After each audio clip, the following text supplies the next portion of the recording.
Blog Talk Radio. Welcome to Institute for Personal Development, where total consciousness is the new frontier. Kriya Yoga is the union of the individual with the divine. Join us as we explore the practices that initiate this process. Good morning. Welcome to the Voice of Yoga, Let's Talk Consciousness. I'm your guest host, Tony Annie, and with me is Kenny Toy, also known as Swami Jayananda, founder of the Institute of Personal Development located here in Hampton, New Hampshire. Good morning, Swami Jayananda. Thank you for being here. How are you? Good morning. I'm doing well. How about you? Well, I'm great. I'm thrilled and honored to be here today, and thank you for having me. And thank you, listeners, for tuning in. For those of you who don't know, we're talking about the Christian myth of Easter and how the crucifixion of the body, the resurrection of the Son, and the reunion of the Father is a metaphor for apotheosis, also known as the human becoming divine. I really enjoy learning through myth and metaphor in my own practice. In fact, I learned the skill at the Institute for Personal Development. It really unlocked many of life's mysteries for me. Swami, can you talk about how mythology and metaphor can play a big part in our practices? We want to know why they're important, and then we'd like your specific interpretation of this great Christian Easter myth. Well, I think the mythology of the whole thing is more of a way of explaining what it is that we're trying to do. Mythology is a symbolic language, and basically it is designed to give tangibility to aspects of the human experience that are oftentimes invisible but on some level tangible. So the mythology gives us a way of instructing ourselves or communicating what it is that we're trying to do. With regard to this concept of apotheosis, this process of us becoming a human in the adult state, this process of us becoming divine, or as it was portrayed in the Christian myth, the process of becoming king. And so the Christian myth, the crucifixion of the body, the resurrection of the Son, and the reunion with the Father, parallels the hero's journey, which was the separation, the journey, the return. It also coincides with the metamorphosis, say, for example, of a butterfly. They're born caterpillars. Caterpillars go into a chrysalis. From the chrysalis, they emerge as the adult. So it kind of lays out this whole thing that we have a responsibility to do something. And the mythology of it, like I said, gives us a way of explaining what it is that we have to do. Because when you cross-examine it, you start to look at it. This plight of consciousness isn't something that just happens in a weekend. It's not something that you can look in somebody's eyes and all of a sudden now you are bestowed this experience.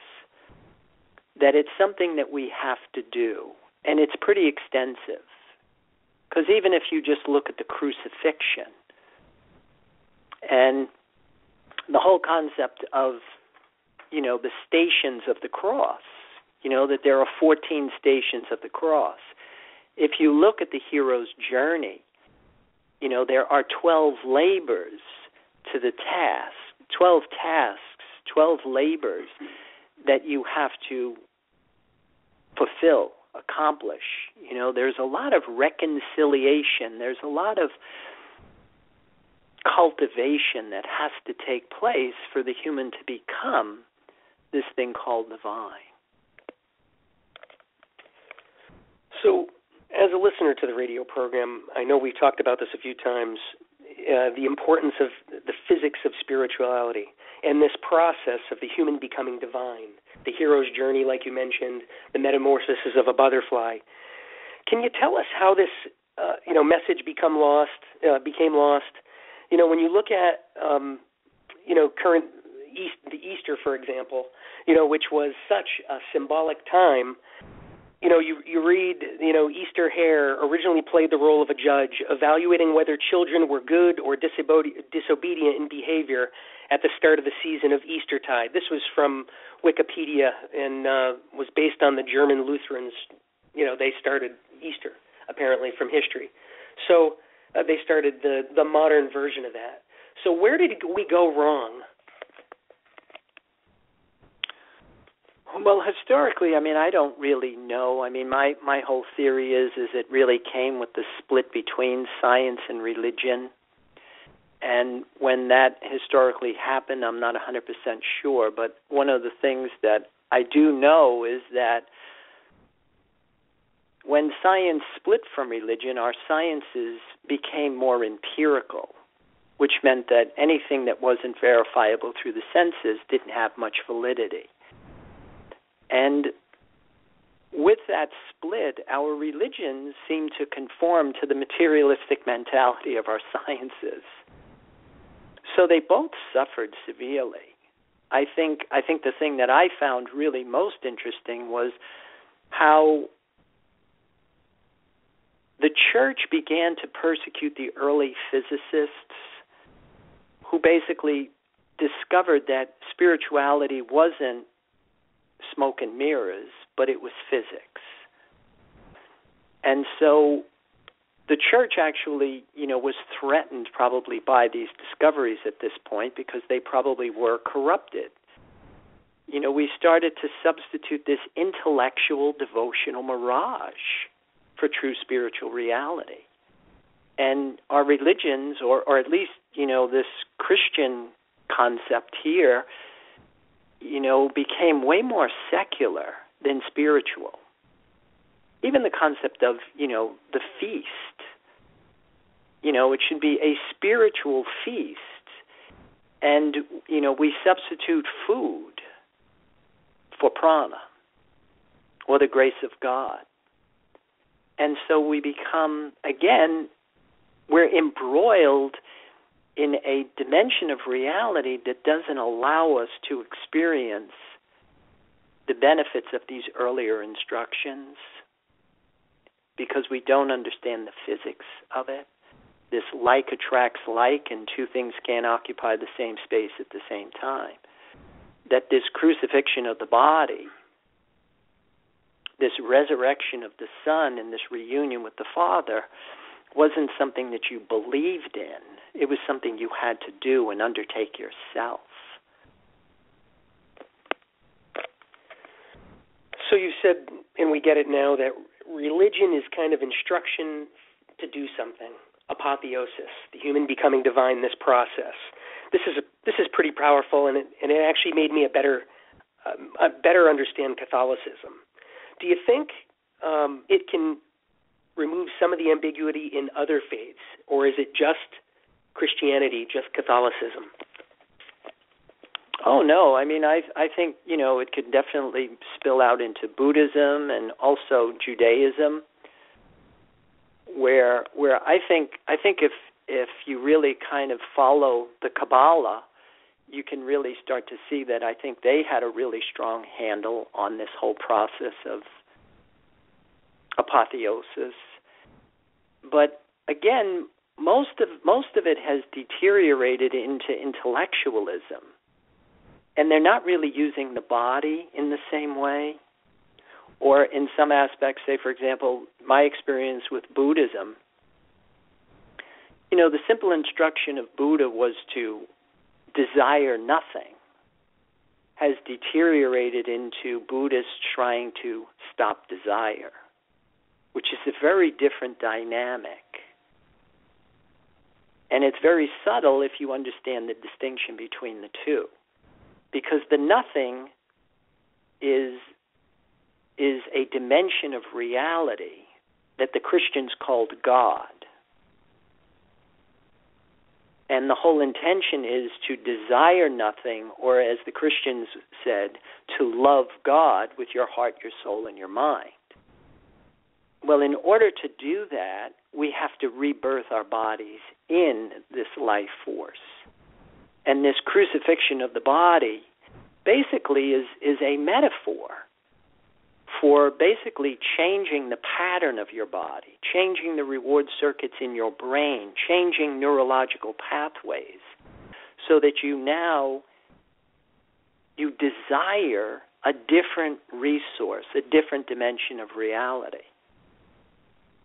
And that's an important distinction. And I think that's something that's definitely missing in these spiritual communities today. Because my experience is that they're not using the body to the extent that it needs to be employed. The whole concept of purification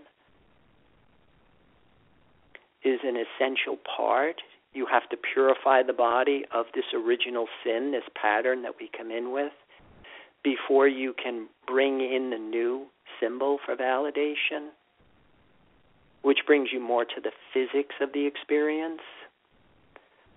But if you're substituting this intellectual devotional mirage, you don't really get the results that you would if you followed the instruction more to the letter. So it's interesting. What will it take Americans to wake up? Last week, Lisa first we have to realize. Lisa mentioned that first we have to realize something isn't working before we seek solutions. What do we need to do as a people to figure this out? To realize that what our current faith system is kind of missing the mark, and its instruction to do something very specific. What's it going to take? Yeah, those are the things that we work on consistently, with our practices and our programs. But we also, we believe in the 100 monkey theory, and we also believe in the Chinese proverb, that when there's light in the soul, there's beauty in the person, harmony in the home, honor in the nation, peace in the world. But what we need, though, is we need people that are on board with what it is that we're talking about here, that are willing to put themselves through these paces, go through these labors, go through this process of preparing the body to become something different than it was when you started. And then once you can get your population up to about 100 people, then it will impact critical mass, which then all of a sudden may make this type of information more accessible on a collective level.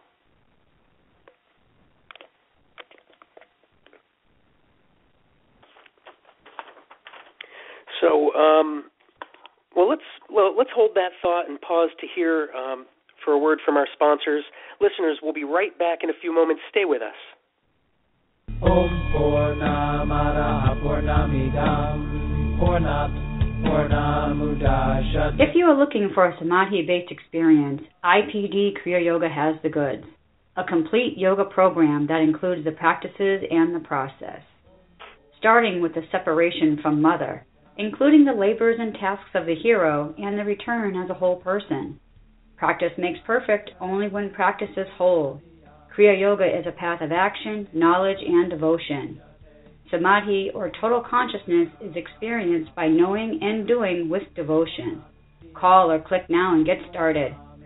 603-929-0303 or www.ipdtransform.com. Namaste.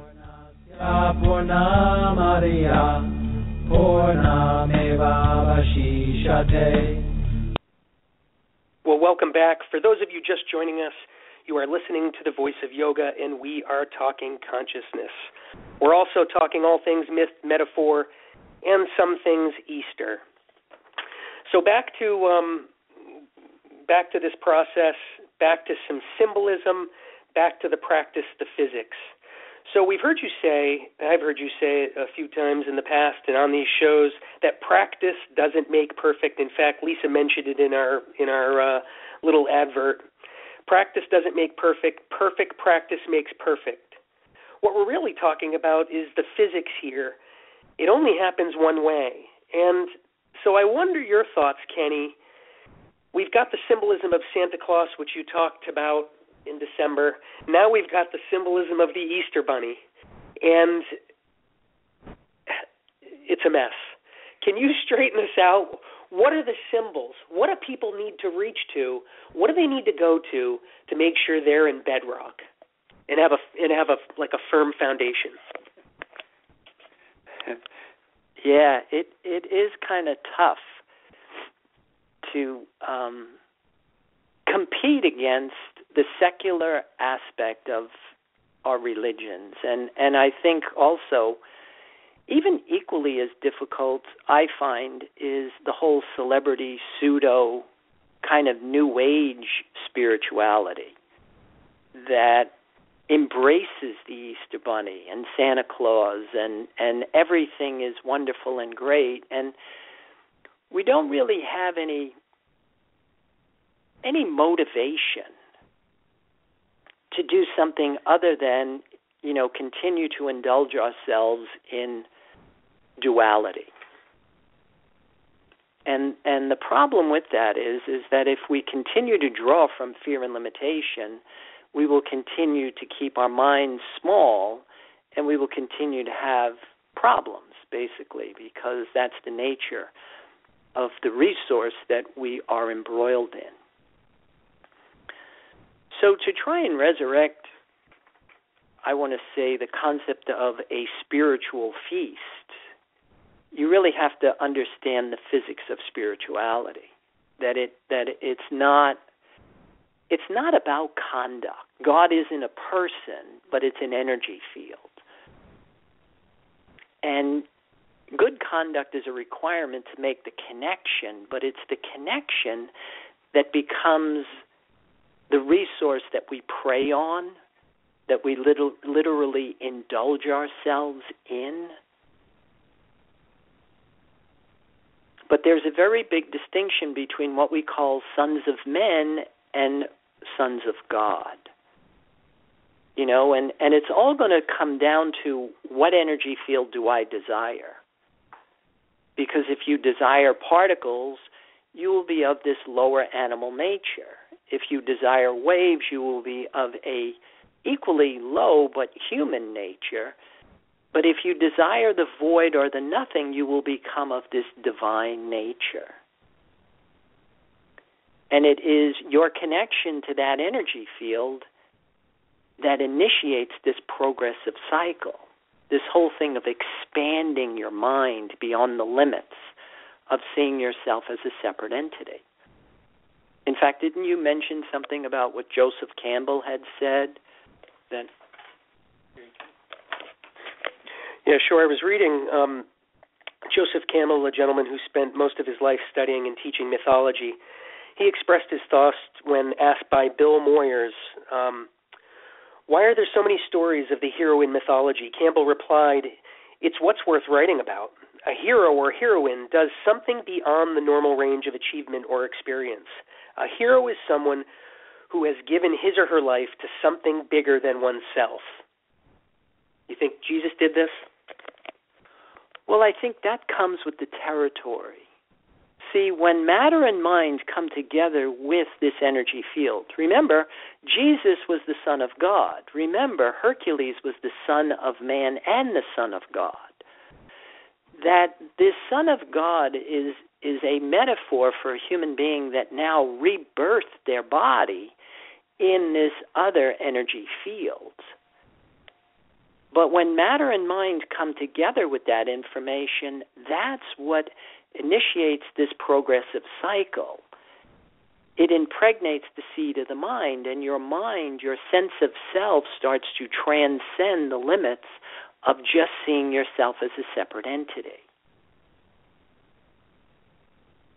So with this connection, comes this responsibility. And then, of course, it's the whole thing of testing the mettle of your connection, which is the hero's journey, which is a big part of like what we try and teach people. We don't use the Stations of the Cross, and we do kind of cross-reference it, but we use the labyrinth. We use the paths of the labyrinth. We use the 12 signs of the zodiac. But however you break it down, you have to understand that we're complex beings, that things are happening on many different levels, and we have to cultivate ourselves, and we have to make all of these adjustments on all of these different levels before we can actually experience, the final stage of human potential. So, Ken, the realistic person in me, the pragmatic person in me, says, okay, so here we are. We're looking at these holidays. We're looking at these religious experiences. We're interpreting them, and it's a radical change to what we thought. What we do during Easter, what we might do during Christmas. And, check me on this. We can still enjoy the Easter Bunny, correct? Some of the... Absolutely. That's the benefit, I think, of being the human in the adult state, is that, you're just like the caterpillar. The butterfly. See, the butterfly, if it wants, it could be on the ground. But if it wants, it can fly. The difference between the human in the adult state and the human in the larvae state is that the human in the adult state can rise above the physical and see it from a broader perspective, whereas the human in the larvae state just doesn't get the other perspective. And I think the other thing is that it all comes down to the exchange of energy that we have. Like the human in the adult state does not draw off of the outside world, but they draw off of this life force, and their exchanges they're giving out and they're not taking back, which is oftentimes, that becomes the problem. That again brings us back to the physics of the situation. But I also think that if you understood the benefit of the spiritual feast, that the Easter Bunny would finally fall away. It's not really optimal.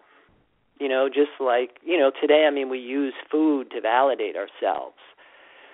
When you're using the life force to validate yourself, food has new meaning. Now food is used for fuel, but I'm indulging myself in the life force continuously, and it has a different return. My feeling is not just an insatiable craving. My inner environment is percolating with bliss, wonder, and awe, and it's growing with my sense of self. You make me think. We're kind of talking about the return on the effort, and you're pretty clear with that. And just from personal experience, I read these myths, I read, the Bible, I travel, and I see these symbols everywhere, and they start to take meaning. They are actually enriching my experience, and they're actually enriching my experience even as a Catholic, a Catholic person. And I was wondering if you would go back when you were, in your faith, did you have that ability to start to say, oh man, I get this, and you were a more educated consumer? Did you start to get that through this practice? Yeah, I think that's exactly how it happened for me. I was raised a Christian, and I don't think I understood Christianity at all until I started studying Buddhism. And I don't think I really understood Buddhism, and I studied, the Four Noble Truths, the Eightfold Path, the 12 interdependent origins of Buddhism, but I don't really think I understood that until I actually started practicing yoga. And what I found was the yoga brought everything from an intellectual level to the experiential level. It brought everything more back to the relationship between my body, my mind, and, this unified field, this concept of God. Thanks, Ken. The other thing I wanted to point out when I'm thinking about this is when I started reading mythology through the IPD or some of the books, and, I was like, I didn't know what symbol was what. And so after a while, I was like, how am I going to learn this? And it didn't make sense to me initially. And then there was a point where I started to see this stuff, and I got better at translating metaphor into experience, symbol for feeling, or et cetera. And did you have that same experience? Was there a time when you were challenged? Because I actually think this is one of your greatest gifts to your students, is the availability to really take something arbitrary, ambiguous, symbolic, and turn it into something meaningful, understandable. Yeah, that was something I think that came really naturally to me. The whole concept of, say, for example, a mythological image, Circe feeds Odysseus' men a particular fruit, and it turns them into a swine. So metaphorically, anytime you have something that turns something that is potentially human, intelligent, into something that is animal or subhuman, that it's a metaphor. And it means something. So it kind of marks, say, for example, the dynamics of an addictive, compulsive behavioral response. Where somebody is no longer able to make an intelligent decision, but they're controlled by a force that is coming from a subhuman base of motivation. So that type of imagery was something that came very easy to me. Jesus walking on water, or Lao Tzu riding a bull, was all ways of saying, the same thing. And so after a while, you read the myth,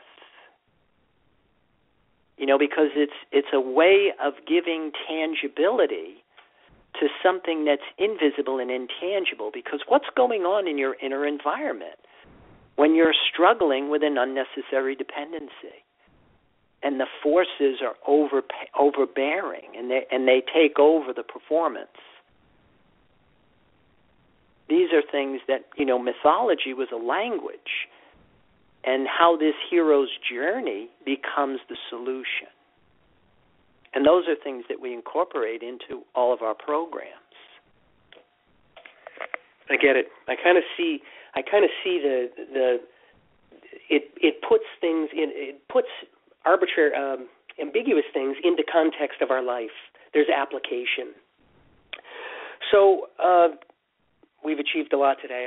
This has been a lot of fun. Couple of things. One is next week we'll be talking about taxes. Ken, you want to give me 10 seconds on taxes here, what we're going to talk about specifically? Well, I think we'll go into the whole Christian concept, where Jesus said, render unto Caesar the things that are Caesar's, and render unto God the things that are of God. So I think that's what we'll cover next week. And, with that, I'll invite everybody to join any of our programs and plans, and wish everybody a good day. And namaste, and I'll give it back to you. Thanks, Ken. In closing, I invite you listeners out there to visit our website, follow us on Pinterest, Twitter, Facebook, etc. Also available to you listeners are the online classes that you can gain access through our website, ipdtransform.com. That's ipdtransform.com. Just click on the link, online classes, that will direct you to Powwow, and from there you can select the classes of your choice. Keep your comments, questions, curiosities coming. We really enjoy hearing from you. Be sure to tune in next week for another great show. For today, we hope you now see mythology, metaphor, and Easter in a new light, and that you have new understanding of this process of apotheosis and the physics of spirituality. Once again, it was a pleasure joining you, Ken, and I'll look forward to coming again. Thank you all, and Thank you for listening to the program, The Voice of Yoga. This is Tony Annie with Swami Jayananda. Have a wonderful Kriya Yoga kind of day. Namaste.